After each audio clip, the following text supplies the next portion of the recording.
तो दोस्तों आज हम फिर से आपके लिए लेकर आए हैं देश दुनिया की सभी ताजा बड़ी खबरें। फटाफट एक एक कर विस्तार से आज आपको बताएंगे, तो वीडियो को अंत तक जरूर देखें। दोस्तों वीडियो बनाने में हमें काफी मेहनत लगी है, तो वीडियो को दिल से लाइक कर दें। जी दोस्तों, पहली खबर में आपको बता दें कि गुजरात के अहमदाबाद के पिराना गांव में हिंदू संगठनों ने मुसलमानों पर किया हमला। 1000 मुसलमानों ने छोड़ा गांव। मस्जिद और मजार पर भी की है जमकर तोड़फोड़। बढ़ गया है अहमदाबाद में तनाव। वहीं आपको बताएंगे दोस्तों की उत्तर प्रदेश में सपा की सरकार बनी तो आजम खान को बनाया जाएगा उत्तर प्रदेश का डिप्टी सीएम। अंधभक्तों को झटका। वहीं आपको बताएंगे दोस्तों की संसद में पेगासस के मुद्दे पर चर्चा नहीं कराएगी मोदी सरकार। कई दलों ने रखी मांग। पेगासस मामले से डरी भाजपा। वहीं आपको बताएंगे दोस्तों की उत्तर प्रदेश के गाजियाबाद में असुद्दीन ओवैसी के खिलाफ भड़काऊ भाषण देने पर करनी सेना ने दर्ज कराई एफआईआर। बड़ा तनाव। वहीं आपको बताएंगे दोस्तों की यूपी में चुनाव से पहले गोंडा में भाजपा को लगा बड़ा झटका। गोंडा में बीजेपी विधायक ने किया सपा प्रत्याशी को समर्थन देने का ऐलान। वहीं आपको बताएंगे दोस्तों की राम मंदिर बनने के बाद राम मंदिर के 300 मीटर के दायरे में नहीं बनेंगे ऊंचे मकान। योगी सरकार ने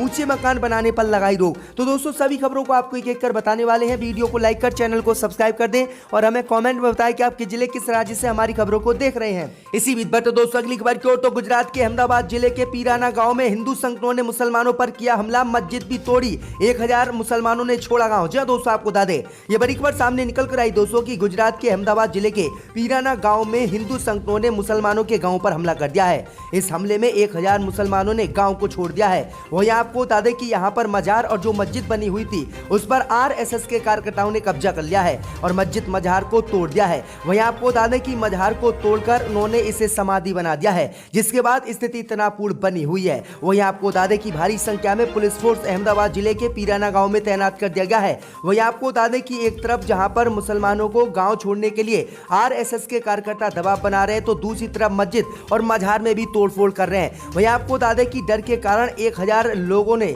पीराना गांव को छोड़ दिया है। तो ये बड़ी अपडेट आई दोस्तों कि अहमदाबाद के गुजरात में 2002 जैसे हालात फिर से बनाए जा रहे हैं। 2002 में जिस तरह से दंगा हिंदू मुस्लिम के हुए थे, वही दंगा अहमदाबाद जिले में आज फिर से हिंदू संगठन करने जा रहे हैं। इसी बीच पर तो दोस्तों अगली खबर की ओर, तो उत्तर प्रदेश में सपा की बनी सरकार तो आजम खान होंगे अगले डिप्टी सीएम। जी दोस्तों आपको बता दें ये बड़ी खबर सामने निकल कर आई दोस्तों कि उत्तर प्रदेश विधानसभा चुनाव में अभी वोटिंग में 9 दिन का समय बचा है, लेकिन इससे पहले ही उत्तर प्रदेश में डिप्टी सीएम पद को लेकर बहस शुरू हो गई है। दरअसल आपको बता दें कि एबीपी न्यूज ने एक सर्वे जारी किया है। इस सर्वे में एबीपी न्यूज ने पूछा है कि अगर उत्तर प्रदेश में सपा की सरकार बनती है और अखिलेश यादव मुख्यमंत्री बनते हैं तो डिप्टी सीएम कौन बनेगा। इस सी वोटर सर्वे में जयंत चौधरी को 53% लोगों ने हामी भरी है, जबकि दूसरे नंबर पर आजम खान रहे हैं। आजम खान को 25% उत्तर प्रदेश की जनता डिप्टी सीएम बनाना चाहती है। वहीं ओम प्रकाश राजभर 22% लोग इनको डिप्टी सीएम बनाना चाहते हैं। तो ये बड़ी अपडेट आई दोस्तों कि आजम खान उत्तर प्रदेश में डिप्टी सीएम की रेस में है। वहीं उम्मीद जताई जा रही दोस्तों कि अगर उत्तर प्रदेश में सपा की सरकार बनती है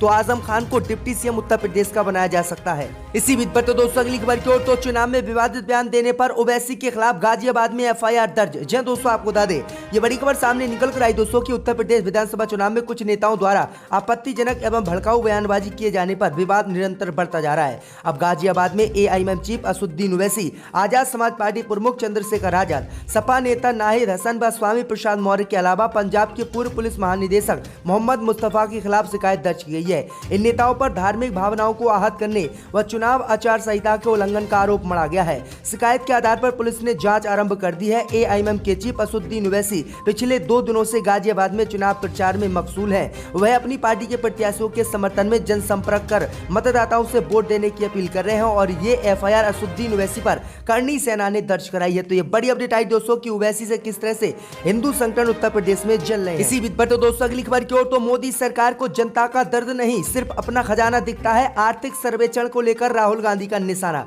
जब दोस्तों आपको बता दें कि वित्त मंत्री निर्मला सीतारमण ने सोमवार को संसद में आर्थिक सर्वेक्षण पेश किया। अब इसे लेकर कांग्रेस ने मोदी सरकार पर निशाना साधा है। कांग्रेस के पूर्व अध्यक्ष राहुल गांधी ने 21 और 22 की आर्थिक समीक्षा पेश होने के बाद सोमवार को आरोप लगाया कि नरेंद्र मोदी सरकार को जनता का दर्द नहीं सिर्फ अपना खजाना दिखता है। उन्होंने ट्वीट किया और कहा कि देश की जनता टैक्स वसूली के बोझ से परेशान है, जबकि मोदी सरकार के लिए ये टैक्स की कमाई एक बड़ी उपलब्धि है। नजरिया का अंतर है, उन्हें जनता का दर्द नहीं सिर्फ अपना खजाना दिखता है। तो राहुल गांधी ने यह बड़ा हमला मोदी सरकार पर आज बोला है। इसी बीच पर तो दोस्तों अगली खबर की ओर, तो संसद में पेगासस के मुद्दे पर चर्चा नहीं कराएगी मोदी सरकार, कई दलों ने रखी मांग। दोस्तों आपको बता दें कि बजट सत्र के पहले चर्चा में आई पेगासस मुद्दे पर मोदी सरकार अभी संसद में चर्चा कराने को तैयार नहीं है। है। सोमवार को सभी पार्टियों के साथ बैठक के बाद संसदीय कार्य मंत्री प्रहलाद जोशी ने ये जानकारी दी है। इसी के साथ एक बात स्पष्ट हो गई है कि मानसूनी सत्र की तरह ही संसद का बजट सत्र भी हंगामेदार हो सकता है। बता दें कि बजट सत्र की शुरुआत सोमवार को राष्ट्रपति रामनाथ कोविंद के संसद के दोनों सदनों को संबोधित करने के साथ हो गई है। सत्र 8 अप्रैल तक जारी रहेगा, जिसके बीच में 1 महीने का ब्रेक भी हो गया है। सोमवार को ऑल पार्टी मीट के बाद संसदीय कार्य मंत्री प्रहलाद जोशी ने कहा कि कई पार्टियों ने पेगासस का मुद्दा उठाया। हमने ये स्पष्ट कर दिया है कि सुप्रीम कोर्ट द्वारा नियुक्ति समिति की जांच कर रही है, लेकिन हम किसी भी कीमत पर संसद में पेगासस का मुद्दा नहीं उठाने देंगे। तो ये बड़ी अपडेट आई दोस्तों की पेगासस के मुद्दे से पूरी तरह से मोदी सरकार डरी हुई है। इसी बीच बढ़ते दोस्तों अगली खबर की ओर, तो उद्धव ठाकरे सरकार के विरोध में उतरे अन्ना हजारे। शराब को लेकर फैसले का जताया ऐतराज। दोस्तों आपको बता दें कि सामाजिक कार्यकर्ता अन्ना हजारे ने महाराष्ट्र सरकार के सुपरमार्केट में शराब की बिक्री की अनुमति देने के फैसले का कड़ा विरोध किया है। उन्होंने ठाकरे सरकार के इस फैसले को दुर्भाग्यपूर्ण बताया है। अन्ना हजारे ने यह भी कहा है कि सरकार के इस फैसले से लोगों में शराब की लत रहेगी। ज्ञात हो कि कुछ दिन पहले महाराष्ट्र सरकार ने सुपरमार्केट और वॉक इन स्टोर को ग्राहकों को शराब बेचने की अनुमति दी थी।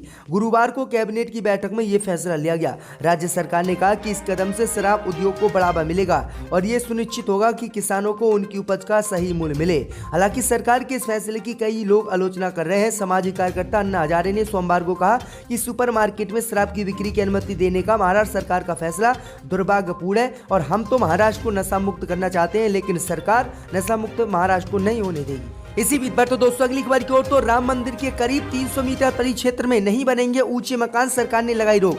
जय दोस्तों आपको बता दें कि राम मंदिर को संरक्षित स्मारक की श्रेणी में लाने की तैयारी शुरू कर दी गई है। कानून बनते ही मंदिर के 300 मीटर के परिक्षेत्र में 12 मीटर से ऊंची इमारत बनाने की इजाजत नहीं होगी। सुरक्षा को ध्यान में रखते हुए विकास प्राधिकरण बोर्ड ने यह तैयारी शुरू की है। हालांकि विधानसभा चुनाव के कारण इस योजना को अमली जामा नहीं पहनाया जा रहा है। दरअसल आपको बता दें कि मानक के अनुसार आने वाले समय से राम जन्मभूमि परिसर के 100 मीटर के परिधि में नए निर्माण में पूर्ण पाबंदी होगी। साथ ही 300 मीटर क्षेत्र में 12 मीटर यानी ऊंची इमारत ही बनाई जा सकेगी और पुराने भवनों की रिपेयरिंग करने पर भी परमिशन लेनी होगी। पूरे परिक्षेत्र में किसी भी प्रकार का निर्माण बिना एडीए की इजाजत के नहीं हो सकेगा। यानी राम मंदिर के अड़ोस पड़ोस में जो भी बिल्डिंगें बनी हुई हैं वो अब सिर्फ 300 मीटर परिक्षेत्र में ही बनेंगी और 12 मीटर ऊंची ही बनेंगी। और कोई व्यक्ति 4-5 मंजिल बनाना चाहता है तो राम मंदिर के किनारे अब 4-5 मंजिल घर बनाने की इजाजत नहीं दी जाएगी। तो ये बढ़िया। इसी बीच पर तो दोस्तों अगली खबर की ओर, तो कांग्रेस नेता शशि थरूर का प्रधानमंत्री मोदी पर तंज, कहा ओमिक्रॉन से ज्यादा खतरनाक है ओ मित्रों। जय दोस्तों आपको बता दें कि कांग्रेस नेता शशि थरूर ने सोमवार को प्रधानमंत्री मोदी पर तंज कसते हुए कहा है कि ओमिक्रॉन से ज्यादा खतरनाक ओ मित्रों है। दरअसल आपको बता दें कि प्रधानमंत्री मोदी अक्सर अपनी रैली में लोगों को संबोधन करने के लिए ओ मित्रों का इस्तेमाल करते हैं, जिसे लेकर कांग्रेस नेता शशि थरूर ने प्रधानमंत्री मोदी पर कटाक्ष किया। कांग्रेस नेता शशि थरूर ने सोमवार को अपने ट्विटर पर ट्वीट करते हुए लिखा है कि ओमिक्रॉन से कहीं ज्यादा खतरनाक है ओ मित्रों। हम हर दिन बढ़ते ध्रुवीकरण, नफरत और कट्टरता को बढ़ावा देते हैं, संविधान पर कट्टरपूर्ण हमलों और हमारे लोकतंत्र को कमजोर करने के परिणामों को माप रहे हैं। इस वायरस का कोई हल्का संस्करण नहीं है। तो ये सीधा निशाना प्रधानमंत्री मोदी पर था। इसी बीच पर तो दोस्तों अगली खबर की ओर, तो आरएसएस और बीजेपी पर बरसे सीएम गहलोत, कहा लोकतंत्र खतरे में है। जी दोस्तों आपको बता दें ये बड़ी खबर सामने निकल कर आई दोस्तों की राष्ट्रपिता महात्मा गांधी की पुण्यतिथि पर देश भर में श्रद्धांजलि सभा का आयोजन किया गया। इसी कड़ी में राजस्थान की राजधानी रायपुर में कांग्रेस प्रदेश कार्यालय में पुष्पांजलि कार्यक्रम का आयोजन किया गया। इस कार्यक्रम में मुख्यमंत्री अशोक गहलोत, प्रदेश कांग्रेस अध्यक्ष गोविंद सिंह डोटासारा समेत कई नेता मौजूद हैं। इस दौरान अशोक गहलोत ने राष्ट्रपिता महात्मा गांधी की प्रतिमा पर पुष्प चढ़ाए और उन्हें नमन किया। साथ ही बापू के सर्वधर्म सबमान एवं अन्य विचारों के बारे में प्रकाश डाला और फिर जो है आरएसएस और भाजपा पर हमला बोला।